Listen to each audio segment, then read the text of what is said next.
Hey, a pleasant good evening, everybody. We were trying to go live with Steel tonight, but technology doesn't want to be easy on us.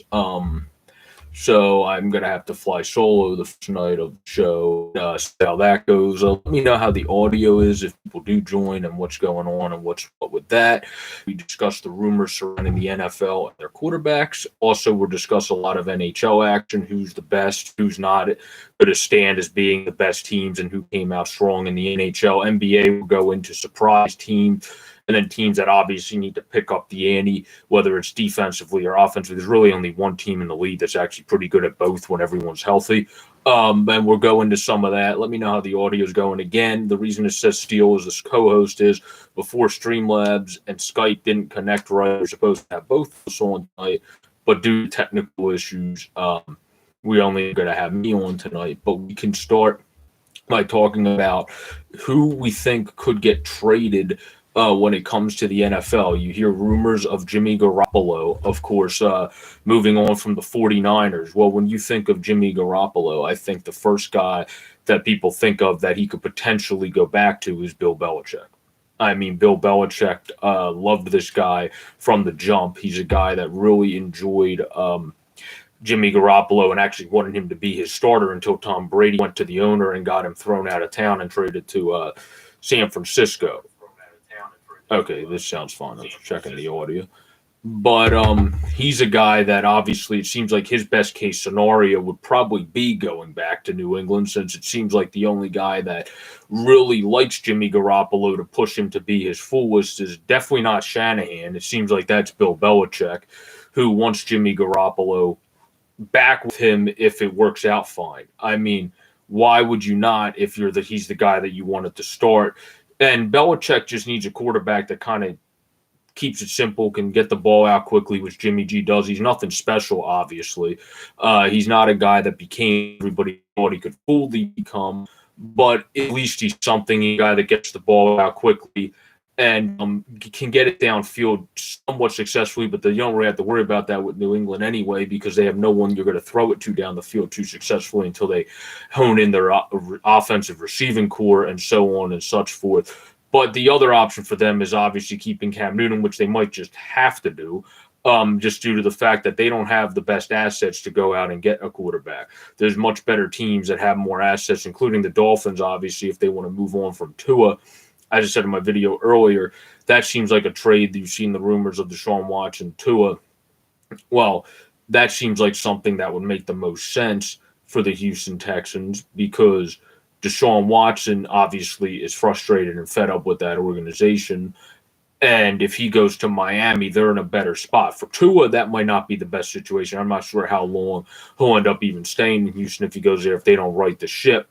But you are able to at least get a third pick that the Dolphins traded for if you're able to do such. I mean, that trade makes the most sense to me because they have no draft capital. The Houston Texans lost all the draft capital because Bill O'Brien only knew how to coach somewhat and didn't know how to be a GM. He pulled a Chip Kelly, what Chip Kelly did in Philly, and destroyed their entire franchise.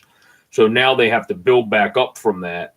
And a good way to do that could be getting in a young quarterback and a third overall pick, of which you can draft one of the top wide receivers to help out that said young quarterback. So that's one possibility when we do trades. Like I said at the forefront, Jimmy G, it just seems like the writing is on the wall that the best scenario for him would be going back to New England, where Bill Belichick has believed in him since day one. That would obviously depend how Robert Kraft feels about Garoppolo at this point and so on and so forth. But if they're able to get that done, that would seem like the best fit for Garoppolo, that's for sure. And then when it comes to Aaron Rodgers, I don't think Aaron Rodgers is going anywhere. He's a guy that it does not seem like he's going to move. I understand they drafted Jordan Love, but look how good he did in Matt LaFleur's second season. Those guys, other than the fact that they should not have done that boneheaded play at the goal line, obviously, but you should have went for it when you have Aaron Rodgers. But the fact of the matter is, those two really got it going, in their second full season. So you got to continue to keep it going, and you have to continue to go strong. Um, I also have to figure out when I'm doing this live like this, the best way to share out the link. So As I'm in the process of doing that, whoever is joined, you're welcome to comment and ask some questions and stuff because I forgot that once I do it this way through YouTube, it's easier to share the link through my phone and not here. So, um, makes it a little bit more annoying, but it's all right. um, but how's everyone doing tonight? As we're talking about NFL quarterback trade rumors right now, Tua seems like he could end up moving on from Miami. As Miami seems like they're very interested in Deshaun Watson, could be one of the teams that are the most interested in Deshaun Watson, and probably have the better assets to be able to get Deshaun Watson. You also, of course, have guys like people doubt that they'll move on from him. But if you're able to get a guy like Carson Wentz or Deshaun Watson, it does seem like a team like the Tennessee Titans. I understand Tannehill's been playing well, but Tannehill's no Watson, and at his best, and when Wentz is at his best, he's no Wentz either. So it will be interesting to see if there's teams with a guy like Watson on the market and a guy with the prospects of if you figure him out again and get him going again of what Wentz has done in the past, if you're going to have teams that actually have a decent steady quarterback go, this guy's all right, but we could probably upgrade. Like that's happened in the past. I know they've been talking about there's like 18 positions that they think could have different quarterbacks next year, which is an absolute ridiculous feat in itself. So, that's definitely something to look out for there. I could see teams like the Tennessee Titans, teams like the Denver Broncos. They have Drew Lock, who looked all right when he came in as a rookie, struggled a lot last year, and then got banged up. So it's going to be interesting to see what teams like that do. But let me share this out real quick. And I see now we only have one guy joining so far. I'm going to go live for a bit here. If we don't pick up a lot of traction, I'll probably try to go live tomorrow and see if we get more traction then, because there's not really a point of staying on here if we're not picking up anything at this hour and time. But if we start picking up some people, I'll stay on here past 9 o'clock. If we don't, I'm just going to cut this short at 9 o'clock because there's no point of keeping it going if nobody's watching.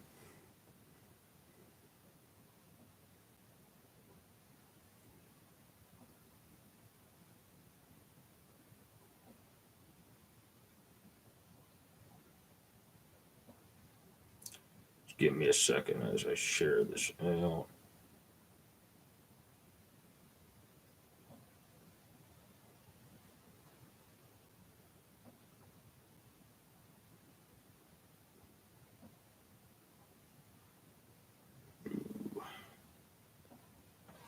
Share that out to different spots now. And if anybody has questions pertaining to the quarterbacks, we went over a guy, Aaron Rodgers, I don't think is being moved. Jimmy Garoppolo, at this point, I do think there's a decent chance he'll probably be moved. What's going on, Hockey News? I hope you are well. I decided to go live. We're supposed to have Steele on tonight, but we had some technical difficulties.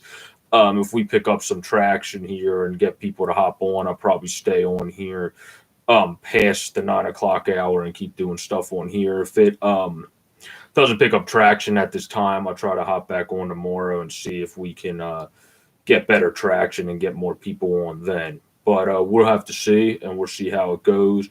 Let me know. I don't know if you also follow football or Hockey News. I was talking about different quarterback rumors and where guys could go as the quarterbacks in the league, what teams they could end up going to, so on and such forth. That's something we were talking about right now.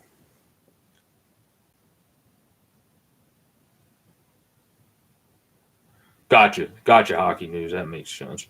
Um, and we were talking about guys like Jimmy G. Like I said, I think his best bet would be going back to the Patriots. You would have, it seems like Tua and Deshaun swapping those two and getting the third for Houston would be the best bet because Bill O'Brien killed their entire draft capital. So if you're able to do that, it seems like you're being in a much, much better position to be able to succeed and flourish. If they're not able to do that and they have to bring Deshaun in, one, I understand reports now are saying he would report to camp.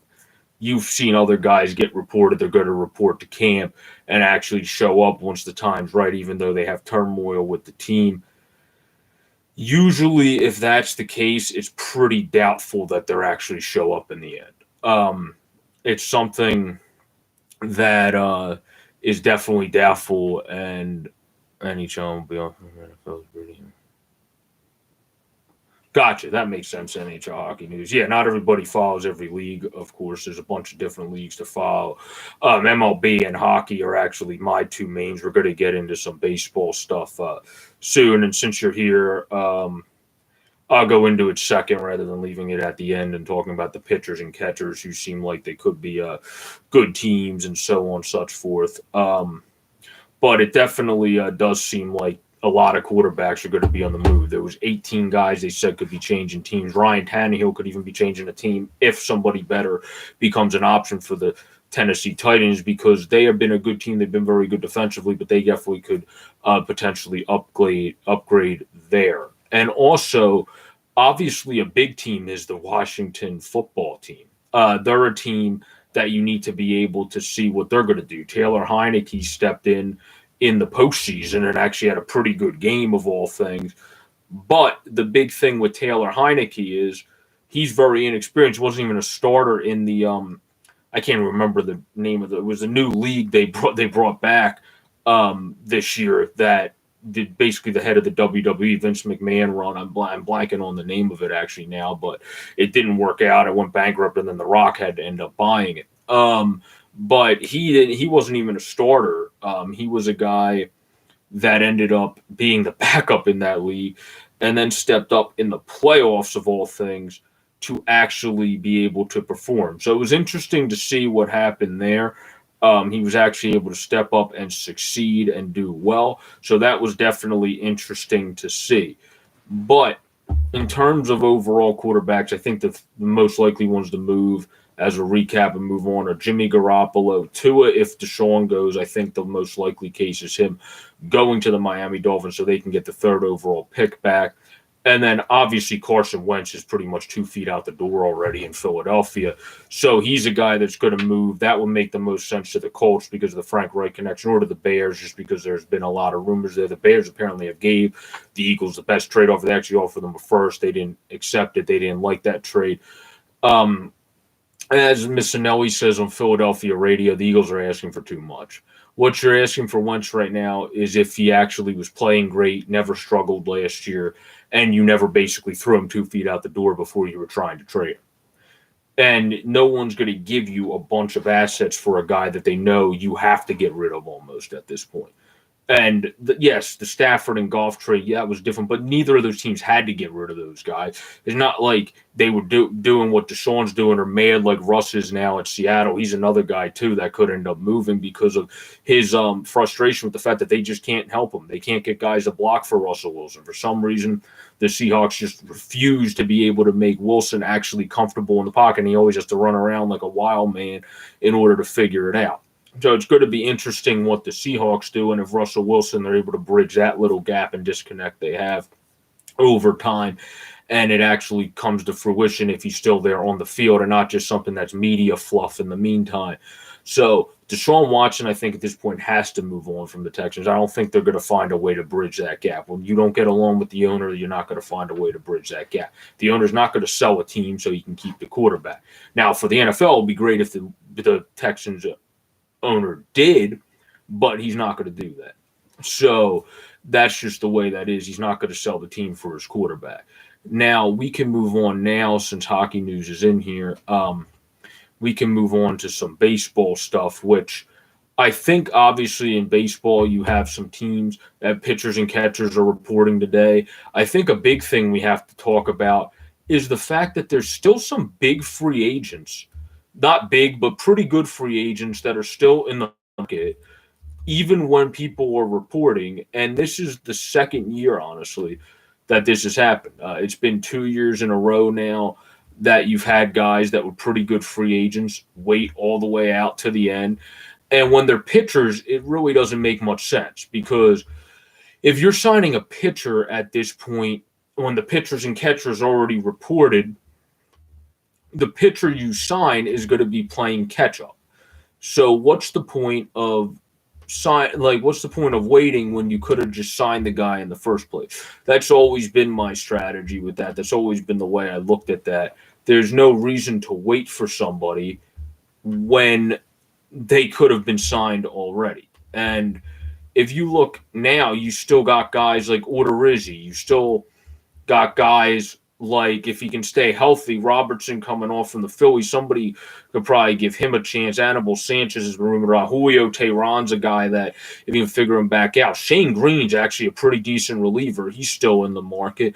Um, Ozuna has outside problems, but he's still in the market. Cole Hamels is a guy that was banged up last year, but he's still in the market. You probably could get him for like a couple $1,000,000 because of his injury history. And the same goes with Samardzija. He hasn't been the same. So if you just want that fifth starter, like the Phillies picked up a Chase Anderson S guy, or bringing back a Matt Moore from there, it's going to be interesting to see. The Yankees are definitely a team that would make sense to pick up Jake Odorizzi. Personally, as a Phillies fan, I hope you don't pick up Jake Odorizzi. Hockey news. But I hope he's a guy that I always thought that we should pick up, because he's a guy that gets ground balls, keeps the ball down, keeps the ball away from fly balls, where a lot of people were making the claim that it would have been much better for the Phillies instead of getting an Anderson and a Moore, where Anderson creates a lot of ground balls. In Japan, Matt Moore created a lot of ground balls when he straightened himself out, per report. And coming back over here, he did very well over there. It'll be interesting to see what they do there. I think with Odorizzi, he could go to the Yankees. In terms of Paxton, who was with you guys, I don't think that would have been the right decision for my team in Philly.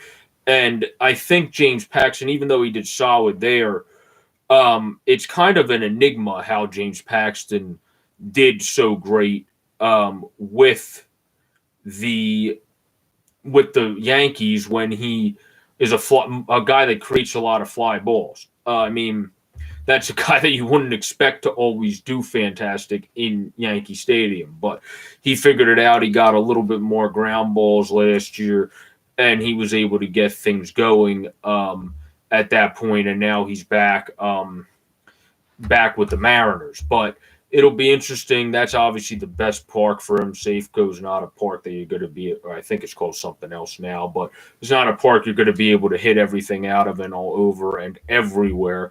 That's for certain. In terms of Brad Hand, yeah, he went to the Washington Nationals. Hockey news. He's a guy that's one of the many people that went to the NL East that the Phillies just didn't look at for some reason. So he's definitely a guy that went to the Yankees, and you've been to the Yankee Stadium for every time for except for last year. That's pretty cool. Yeah. I'm assuming you've been to the original Yankee Stadium too, Hockey news, or just the new one. But when it comes to yeah, that's definitely a nice pickup for the Nats, because the Nats have to be able to bridge the gap from being that World Series team, then falling off last year, and then they're going to want to bounce back and actually be a pretty nice, successful team this year. That is for sure. The Phillies also picked up two decent minor league guys in Kinsler and Tony Watson recently, and then you still got a guy that's pretty good. He unfortunately got hit in the groin last year, but he's a very good, consistent lefty in Jose Alvarez. Is still on the market as well. He's a guy that I thought should have been off of the market by now. He's probably actually better than Watson, or at least as good as Tony Watson, but it seems like he'll probably get a minor league deal. The way the MLB markets have been going, I understand that COVID's going on and all that, but guys that actually have a track record should be able to be signed. I mean, I'm not trying to downplay anybody here, but like, I agree, and I thought bringing in a guy that did good 2 years ago and struggled a little bit last year, and Chase Anderson, was good for the Phillies. But just to use an example from my team, if you have, or Chase Anderson, I think I called him Jake Anderson. If you have Jake Odorizzi on the market and you can go out and get him, and he just keeps getting cheaper over time because nobody's getting him, why would you not go out and get someone like him rather than another person? Like that's more the way it is. That's just an example there. You have a guy that actually creates ground balls. There's guys on the market that actually have more spunk and upside, but everybody's going out and getting the fifth starters, the middle of the road guy, all those guys. And for me, that just doesn't make a heck of a lot of sense when you could go out and get people that actually are an order Rizzi that has once done very well with the Minnesota Twins. James Paxton, of course, just got signed going back home, and it was interesting to see that Boston gave Garrett Richards, who's solid, but still trying to figure it out again and get back to what he was. He's still been partially a shell of himself since being that dominant pitcher with the Angels due to injuries, and he got $10 million. So, I mean, for being a shell of your former self, I would definitely take $10 million. So I think the league, for some reason, the market of the MLB is very screwed up, and the free agency has been getting worse in terms of actually valuing people correctly over time. It's for some reason not improving. It's depleting, and that's not something you obviously want to see. So that's just the way that the league has been. The Braves have a pretty good roster. Yeah, they could win the World Series. They've added a lot of people. I feel like it's still the Dodgers winner though. The Dodgers just continue to add to their team. They added Trevor Bauer to a team that doesn't need Trevor Bauer. So I feel like the Dodgers are still the clear favorite. I feel like the Dodgers are honestly the Golden State Warriors all over again. They basically formed a super team in baseball where you don't normally see that happen in baseball because you have to have a whole squad of dudes rather than just 11 to 15 people. I mean, normally in baseball, you don't see a super team form because you don't have five starters, you got nine, and you need to have a whole bench, whole bullpen, whole rotation. So, I mean, it's completely different there, but somehow they are figuring it out and they're doing it, and they keep spending the money that they have, extra money at the bottom of other wells that have been extinct for 40 years somehow. So the Dodgers just keep finding money. But the Braves would definitely be a top World Series contender. I would say now, though, still it's the Dodgers series to lose.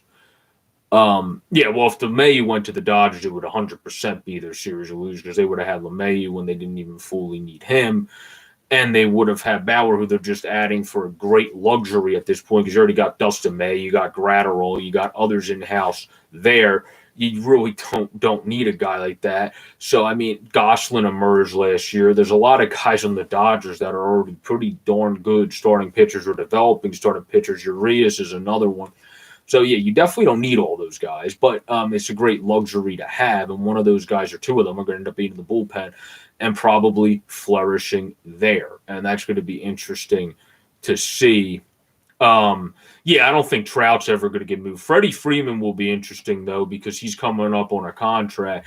It will be interesting to see if the Braves are a little bit not as impressive as they hope.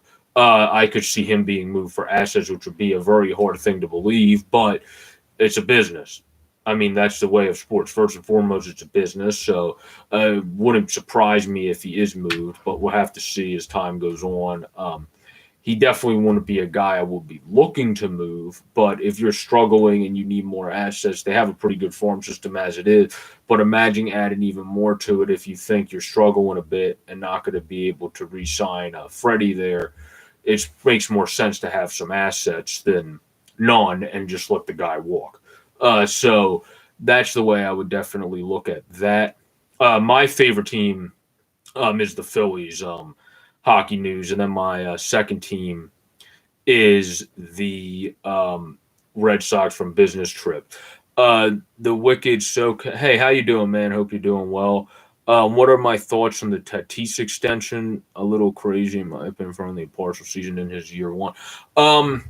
I feel like Tatis is fine. I mean, yeah, he might have got paid a little bit crazy, but that's the MLB. I mean, Scott Kingery for our team, he didn't get paid that, but he got paid a big yearly contract before he even played an MLB game. I mean, teams are more and more so in baseball trying to get out in front of the arbitration and everything, but it's just the way it is. I mean, he's agreed to a 14-year contract. He seems to be one of the best shortstops in baseball. I mean, $340 million is a lot of bucks.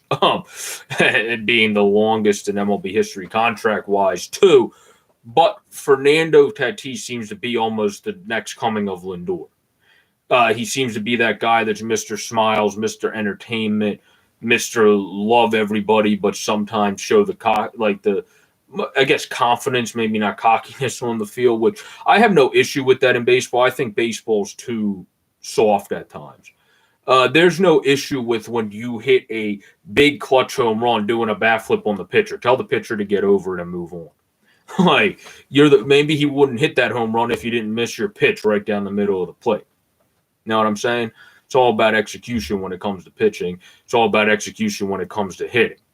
So maybe if the pitcher didn't throw one right down the pipe, then Tatis wouldn't have hit it 450 feet and bat flipped you to smithereens. So that's the other side of that. Um, yeah, I don't know what I mean.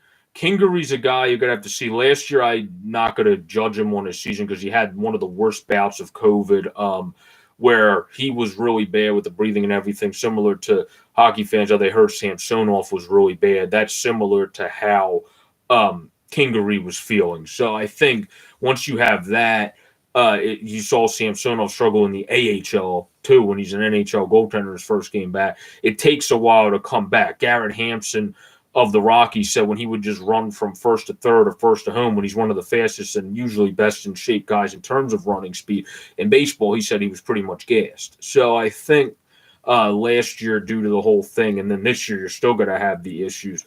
Whoever comes down with COVID, how you're struggling and how you're doing that season has to be taken with a grain of salt because it's not easy to bounce back from this virus. And if you guys have any other questions, you're welcome to ask them. But I would definitely say for Tatis, 14 years is a lot to start, but the Padres are trying to build up their franchise.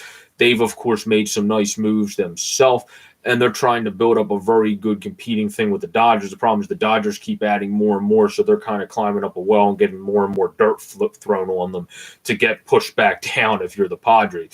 I mean, the roster the Padres have should be a one that you think would win in and take on the Dodgers pretty easily, but no. I mean, the Dodgers are just stacked.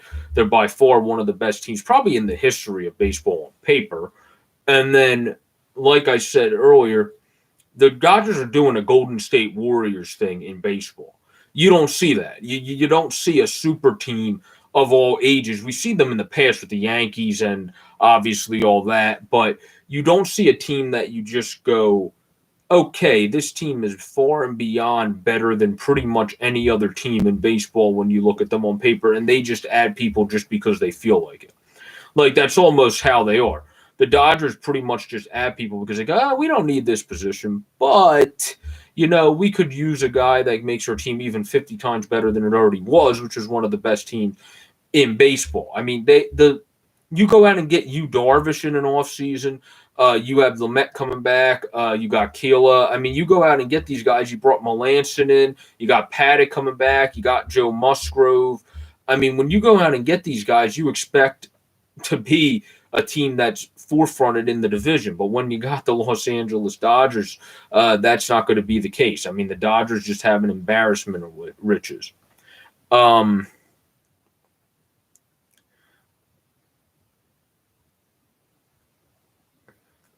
Plus now you love Althos already. Yeah, I mean, I think it's when it comes to a guy that you're sold on, you want to instill confidence in him.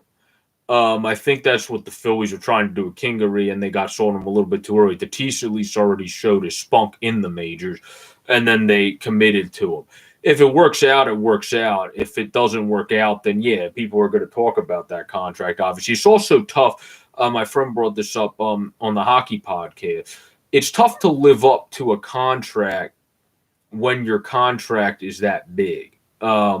Usually you're going to get gripes from critics. You're going to get because you could probably hit 300 and drive in 85 and have a very productive statistical season, but since you only drove in 85 at that contract, they'll be like, well, you should have drove in 100 or more. So when you get paid that much, it kind of also makes people set their values too high, where just because a guy gets more money doesn't mean he's going to turn into the second coming of like Reggie Jackson or like Mickey Mantle or like Hank Aaron. Like, it means he's still going to be the same guy he is. He's just getting paid what the team thinks is giving him the confidence and worth the while for them to invest in him because they have full confidence in him going forward and think he's going to be one of their main guys and mainstays. I mean, I don't think most guys would live up to over $300 million in the terms of people saying this guy deserves to be paid that, he gets paid that, all that extra chutzpah outside. I don't think most guys in most critics' eyes and even fans' eyes would fully live up to that. I mean, Philly, you look with Ryan Howard. I mean, you couldn't have envisioned the injuries, but even after the injuries, and when you know for a fact the reason he's not the same is because he had a major Achilles injury, and you still question why he's not doing good, even though you know why he's not doing as good. So it's kind of one of those type things where 14 years is a while. At least the kid's really young, so in 14 years he's only going to be in his mid 30s. So he should still be in a pretty good prime of his career. Where after that, that's when he should start potentially. Not all guys do it. We've seen Beltray age like a fine wine, but potentially age out. We saw Jeter age fairly well, and so I mean, there's guys that age pretty well in this league and continue to do pretty good things. So it's going to be interesting to see what he's able to do as time goes forward. But I've always liked Tatis. I've always liked his confidence because, as I said, I just think sometimes in this league, sometimes guys are a little bit too soft when it comes to pitching. And if you leave a pitch right over the heart of the plate and it's a clutch hit, a clutch home run, whatever, and somebody decides to celebrate on the home run and yell to the dugout or do a bat flip, that's on you for leaving a pitch over the heart of the plate. You should be getting mad at yourself, not them, because you stunk that pitch and left it over the heart of the plate. That's not their fault that they killed the home run. That's your fault. So, I mean, that's the way I kind of look at it in that stance. In terms of moving on as we go to a couple more points in baseball, as I said to Hockey News earlier, I would say the three front runners for the World Series coming in are the Los Angeles Dodgers, obviously, for a repeat. You have the Padres are still raw. They're still trying to learn how to win in the playoffs and get far and deep into the playoffs. So I would put them more at the 4 spot. I think you would probably have the Braves up there.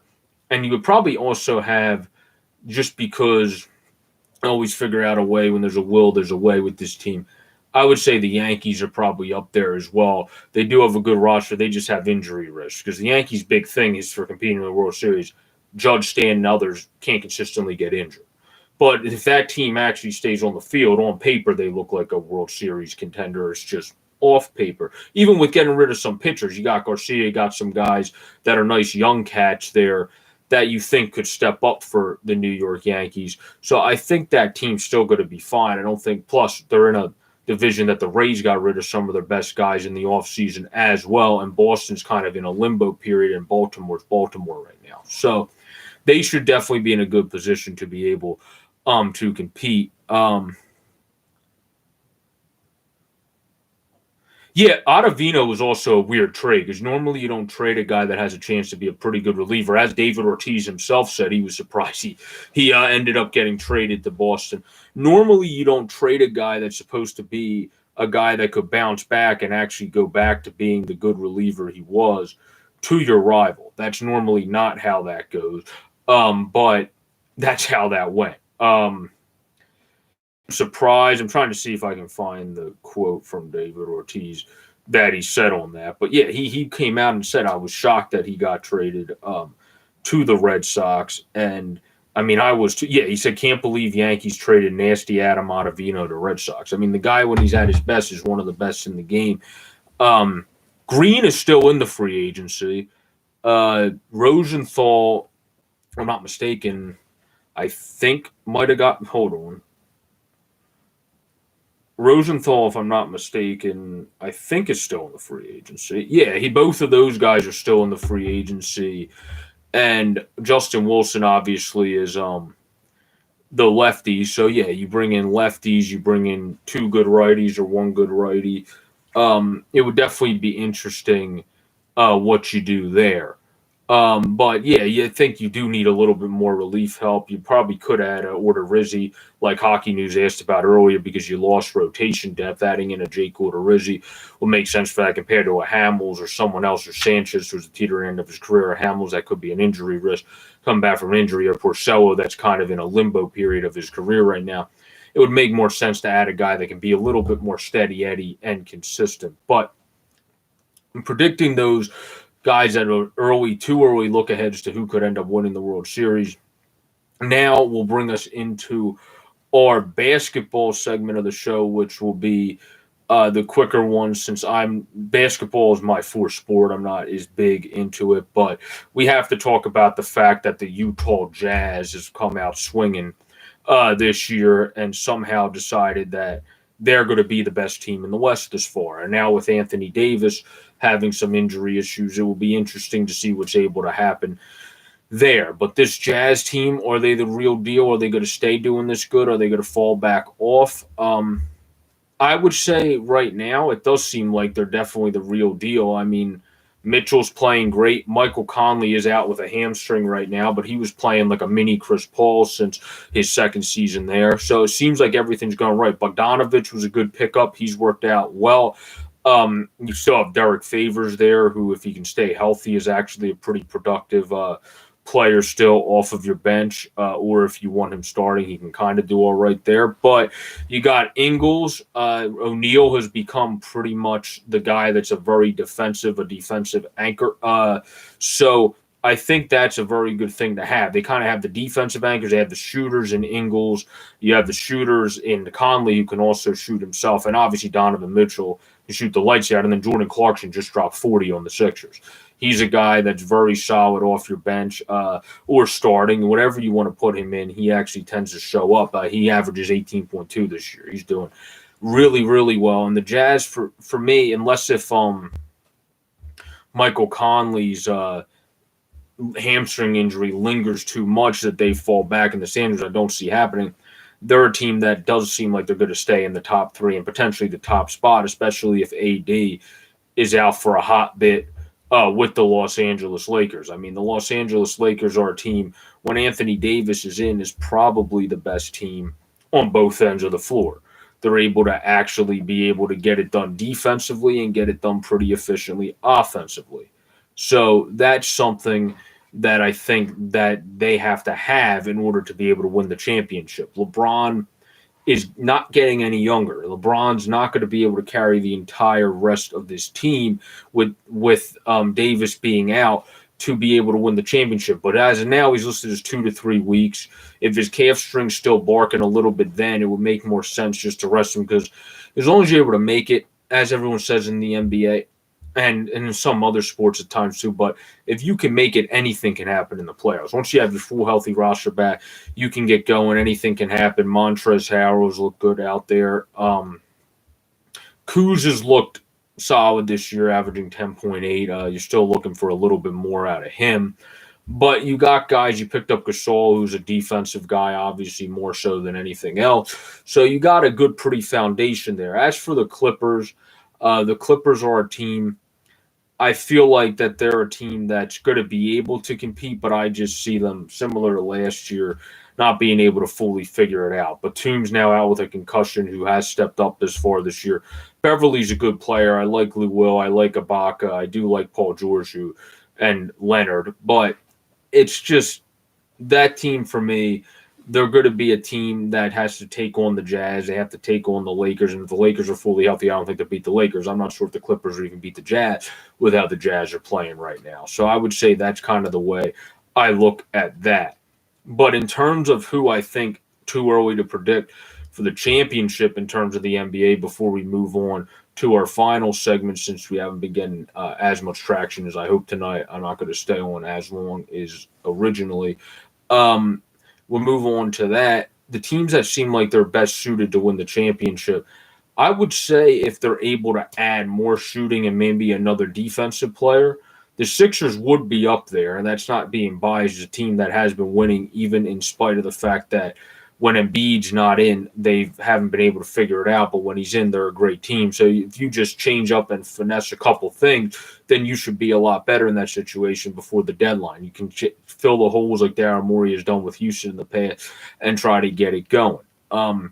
Hopefully you're able to get over the hump, unlike Houston was able to do in the past. You're not going to just keep getting there and then not succeeding like Houston did as the Philadelphia 76ers. But they will be up there. The Brooklyn Nets, if they can figure out their defense, are definitely a championship contender with the way Harden's playing and others since getting there. The problem is their defense is absolute garbage.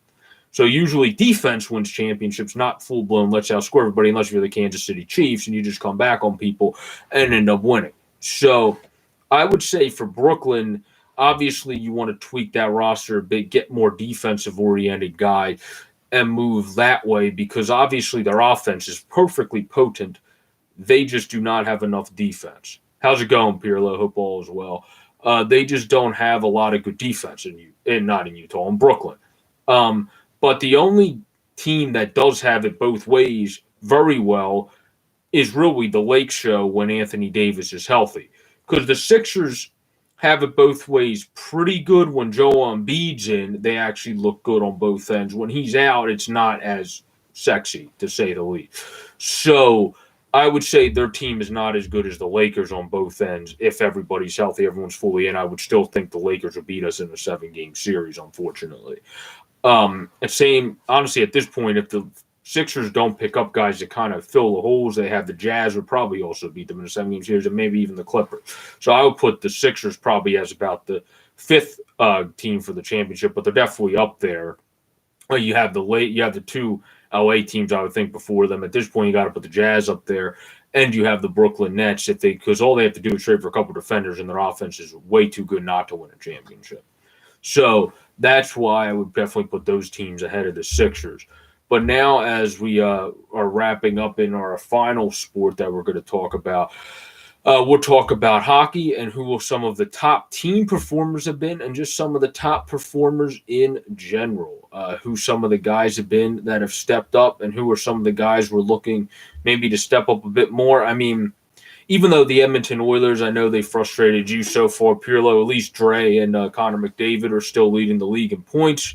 30 for McDavid, 26 for Draisaitl, which is also my favorite number. Shout out to Chase Utley. And then behind them is Mitch Marner and Patrick Kane, who's played like a bat out of hell for the Chicago Blackhawks, who are one of the surprising teams. And since I brought up Kaner, might as well just get into them now. Right now, they're 8-5-4 and the 4th-place team in the playoffs over the Columbus Blue Jackets and the Dallas Stars, who are a team that people thought would come back and be a little bit more successful. They're kind of hard to explain. Their highs are very high. Their lows are very low. Now they're obviously on break because of the issues going on in Texas. But they're a team that seems like with bonus, they should have some good bounce back. We'll see what happens with them after the rest period here. But the Blackhawks have done really well because of the fact of, one, Kevin Lankinen has stepped in and done great. And now Malcolm Subban has found newfound confidence, which is good for him and great to see. It's great to see a kid that hasn't been able to figure it out elsewhere. It seemed to have found his groove. Maybe Lankinen and him really get along and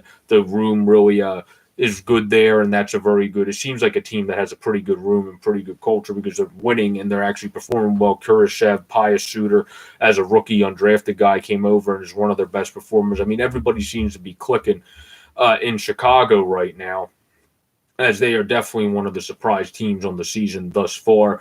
You got the Brink kid who obviously came back. So, I mean, there's different guys there that are able to actually click and do stuff. So, it's an interesting team, but you don't. But it's an interesting team, but it's a team that's going to be interesting to see if they can kind of mend the fence and keep it going. I feel like they're a team because of their youngsters and having young guys. If they actually, now that they found out the 2 goalies are playing really well, want to compete and decide to expedite the rebuild, you might need to add a little bit more veterans in there due to the fact that Taze is unfortunately out, and hopefully he's back as soon as possible and playing his game to the fullest extent. We wish him well, but he's been out this year. Kirby Doc, who's your best young player, is out. And then you obviously have Nylander, who you're trying to get going and figure out and instill confidence in him. That's also out. So it's going to be interesting to see how that team goes moving forward, if they're able to keep on churning or if they kind of fall back a little bit and fall into place. But the next group of teams that we'll talk about that is definitely surprising, I would say, thus far, is just how much the Rangers are struggling. I did not see the Rangers struggling this much at 4-7-3. Gorgaev hasn't been as good. Shesterkin started to figure it out, but they're just not an impressive team to watch. They're a team that's trying to still figure their stuff out. At times, yeah, because of their skill, they're still a fun team to watch, but Zibanejad's a shell of his last year's self. Kako and Laffy look smart on the ice, but haven't fully translated that to their output production yet. So that's something you have to see to get the most out of it. But they're definitely a team that's been surprising in the negative sense. I thought there would be a little bit more out of them, and I definitely did not think the Devils will be 5-3-2, above 500, above the Rangers. Even though they're out of the playoffs, they're still above the Rangers and playing better than the Rangers when Mackenzie Blackwood was out. So I mean that's something that's not acceptable if you're the Rangers. You shouldn't be able to have that happen. You need to have guys that are able to step in. Blackwood's been. I mean, how is it that this team is beating you when their goaltending has been all this ridiculous stuff this year? Where you've had Wedgwood play 5 games. I believe Blackwood has played about 4 to 6. Yeah, 4 games, and then you've had Eric Comrie play 1 game. So, I mean, it's kind of the Flyers from years ago without going to the full extreme. They've had a goalie carousel, and somehow you're still losing to them. I mean, that's why the Rangers have been very disappointing. They're a team that has no excuse at this point to be behind the Devils, at least, and a team that is also trying to figure out what their new identity is, and Pittsburgh is also ahead of them. So they're a team that has to try to figure it out big time. I think they expect to be more productive this year. Their defense is a big reason why they're not, but you got Hygic, you got Lindgren, who are more defensive defensemen. If you have to trade for somebody, if you think you're going to be decent, you can do that. But I think at this point, the Rangers are probably just saying this is a feel-out year. Let's just have it be as it is and move on to next year. Now, another team that's obviously been surprising in the full positive extent is the Toronto Maple Leafs. I mean, they're 11-3, and they're playing some great hockey. They've came out strong, guns blazing since the start of the season, and they've been consistently one of the better teams in the league. They didn't look as great in the 1 game against Montreal, but they're a team where Freddie Anderson in his contract years playing like he definitely wants to get paid. Having Campbell go out was tough for them. I mean, you don't want to see a guy like Jack Campbell who battles, who's been doing good since going over from the Kings there, go out there, and he actually battled through that game to be able to win it for them after getting that leg injury. But Magosin's been okay there. Bringing in TJ Brody has worked. Dermott probably will eventually get traded like he's in rumors, but he's there now. You got Muzzin, you got Hall, you got Riley, so you got a pretty good defense. For some little grit now. Obviously, they caught up and they played him a little bit. Joey Anderson, but Travis Boyd in the 8 games he played, who's a guy that's smaller, but definitely is not afraid to kind of piss people off a little bit. Is a guy that's actually fit in pretty well. They're probably the best he has fit in with a team in his career this far in his first 8 games. So if he's able to figure that out, you got that there. Makhayev's obviously a big kid that can also score at 6'2", almost 200. So bringing in Wayne Train brings that great leadership, the showing the tenacity and fight and bringing that philosophy to the young guy. And then Joe Thornton's obviously great for young players and guys that are still developing. So they got all the right stuff there. Spezza turned back the clock a couple weeks ago. The Maple Leafs are a team that's definitely the real deal for me and not a fake team. Now, in terms of the NHL East Division, of course, we've had the New York Islanders start to pick up play. They're now 8-4-3, and because of the layoff above the Flyers, they have 15 games played, 2 at hand. But they're a team that definitely has been able to pick it back up. And that's something that I think most people probably thought, like, you didn't expect the Islanders to continue struggle with Barry Trotz as your head coach, because then you would just think, okay, something else has to be going on here. But there was an article earlier called "Time to Fear the Islanders." A good article on the score. There we go. I was blanking on what the app was called. On the score, and that's an article that you should check out. I would recommend, especially if you're an Isles fan. But if not, I would still recommend checking it out. Varlamov has been absolutely electric this year.